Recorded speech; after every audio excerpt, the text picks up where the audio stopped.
अध्याय 27.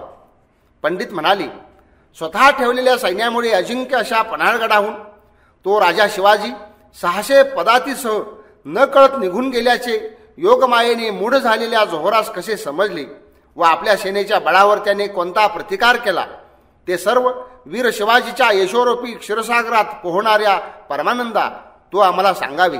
तेव्हा कवींद्र म्हणाला, जेव्हा शिवाजीने स्वतः पन्हाळगडाहून जाण्याची इच्छा केली तेव्हा त्याने वीर जोहरास असा निरोप पाठवला.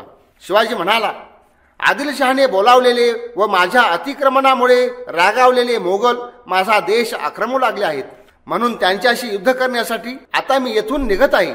तेव्हा तू माझ्या युद्धनिपुण योद्ध्याशी येथे लढावीस, किंवा जर माझ्याशी मजेने कौतुकाने द्वंद्व युद्ध करण्याची तुझी आज इच्छा असेल तर पन्हाळगडाच्या पायथ्याशी यावे.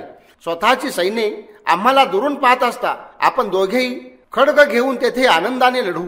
त्या कर्नूलच्या कुशल अधिपतीने जोहाराने तो संदेश ऐकूनही मन भयचकित झाल्यामुळे न ऐकल्यासारखे केले. तेव्हापासून त्याने भाई खानादी योद्ध्यांना त्या गडास सर्व बाजूनी कडेकोट वेढा देण्यास आज्ञा केली.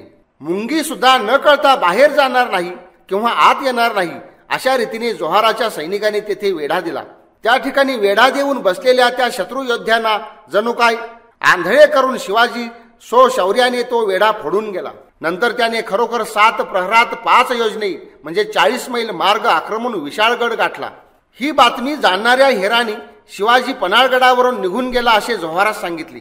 तेव्हा जणू काय प्रलय काळाच्या सागरातील भौर्यात सापडलेला तो जोहार स्वतः अत्यंत व्यामूढ होऊन सभेमध्ये खिन्न झाला.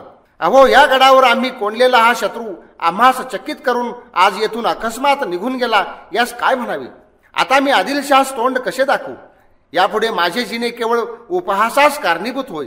यवनांचा नाश करणारा हा माझ्या हातून निसटलेला ऐकून शाहिस्ते खानादी सुद्धा मला काय म्हणतील, असा पुष्कळ वेळ पश्चाताप करून व वारंवार विचार करून तो अतिमत्त अशा वीर सिद्धी मसुदास म्हणाला.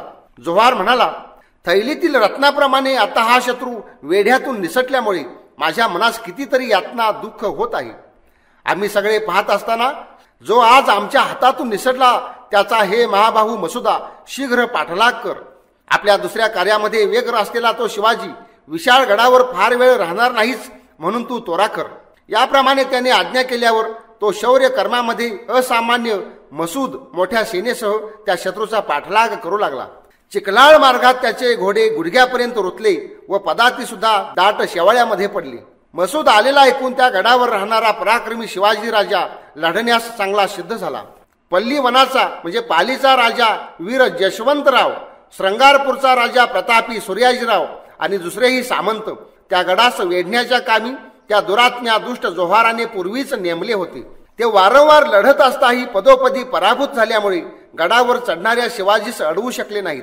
त्या सगळ्याच गर्विष्ठ राजांनी त्या अभिमानी व ससैन्य मसुदास मिळून त्या गडास पुन्हा वेढा दिला. नंतर क्रोधाने डोळे लाल झालेले असे ते शिवाजीचे योद्धे त्या गडावरून खाली उतरून मेघाप्रमाणे गर्जना करीत धावून जाऊन सावधपणे वेढा देणाऱ्यावर हल्ला करून उड्या घालून तीक्ष्ण तलवारींनी कापून काढली. त्या ठिकाणी पुष्कळ सिद्ध्यास शिवाजीच्या बलाढ्य पायदळांनी तलवारीच्या घावांनी कापून काढल्यामुळे त्यांनी यमपुरीची वाट धरली. तेथे जशवंतराव, सूर्याजीराव व दुसरेही पुष्कळ सामंत त्यांचा मारा सहन करू शकले नाहीत. पळून जाणाऱ्या त्या आपल्या सैन्यास परतवून वेगवान मसुदाने ग्रहांवर हल्ला करतो त्याप्रमाणे शत्रूंवर हल्ला केला. तेव्हा तलवारींनी व शक्तीने एकमेकास जोराने मारणाऱ्या त्या दोनही सैन्यामध्ये मोठे युद्ध झाले. तेव्हा बाहुबलाच्या गर्वाने उन्मत्त झालेल्या व विघ्नाप्रमाणे चालून आलेल्या सिद्ध्यांना युद्ध निपुण शत्रूंनी मराठ्यांनी लोळवून टाकले. विद्युतयुक्त मेघ वृक्षांना मोडून व गरुड सापांना पकडून गर्जना करतात त्याप्रमाणे शिवाजीच्या पदातींनी त्यांना जिंकून गर्जना केली. त्यावेळी फुटलेली शस्त्राने तुटलेले हात, पाय, मस्तक, खांदे, मांड्या ही त्या रणभूमीवर सर्वत्र विखुरली गेली, पसरलेली होती. कोवळ्या गोताने अत्यंत हिरवीगार असलेली ती विशाळ गडाच्या लगतची भूमी शत्रूकडील वीरांच्या रक्ताने एकदम लालभडक झाली. माणसे व घोडे यांच्या मांड्या, गुडघे, जांघा, पाय आणि डोकी यांच्या योगाने भूमी हिडीस दिसू लागली. याप्रमाणे आपले सगळे सैन्य आपल्या हाताने शिवाजीच्या क्रोध समुद्रात बुडवून लज्जित झालेला मसूद युद्ध पारंगत शत्रूंनी अनपेक्षितपणे जिवंत सोडला व त्यास पराकाष्ठेचा खेद होऊन तो शत्रूंपासून परांग झाला. त्या युद्धातून पळून येऊन आपणासमोर उभा राहिलेला तो मसूद जणू काय परलोकाहून आला आहे असे जोहारास वाटले. नंतर आपल्या प्रांतांच्या सीमेहून पूर्वीच आणून ठेवलेले सैन्य घेऊन तो स्वतः विशाळगडाहून निघाला. आनंददायक मार्गात निरनिराळ्या 5-6 वस्ती करून राजगडच्या शिवराजाने लगेच राजगडास जाऊन चमकणाऱ्या किरण समूहाच्या योगे लखलखणाऱ्या रत्न जडित आसनावर बसलेल्या कुलीन स्त्रियांनी परिवेष्टित असलेल्या, कुलीन स्त्रियांचे कुलदैवत झालेल्या, नाना प्रकारची व्रते करणाऱ्या, रात्रंदिन दैवतांची पूजा करणाऱ्या, निरनिराळे आशीर्वाद देणाऱ्या, सत्य व गंभीर भाषण करणाऱ्या, आनंदाश्रू पुराणे दीर्घ नेत्र स्तिमित झालेल्या, अंतकरणात पुत्र प्रेम उच्चंबळलेल्या, दर्शनोत्सुक झालेल्या, स्तनातून वाहणाऱ्या अमृतमय दुग्धधारांनी न्हावू घालणाऱ्या आपल्या जननीस माता जिजाऊस वंदन केले. नंतर निरनिराळ्या प्रकारचा सर्व वृत्तांत सांगण्यात त्या विजयी शिवाजीने तो सर्व दिवस तिच्या सन्निध घालवला. जेव्हा विजयी शिवाजी राजा आपल्या राजगडास आला तेव्हा दुदुंबी मृदू व गंभीर ध्वनीने वाजू लागल्या.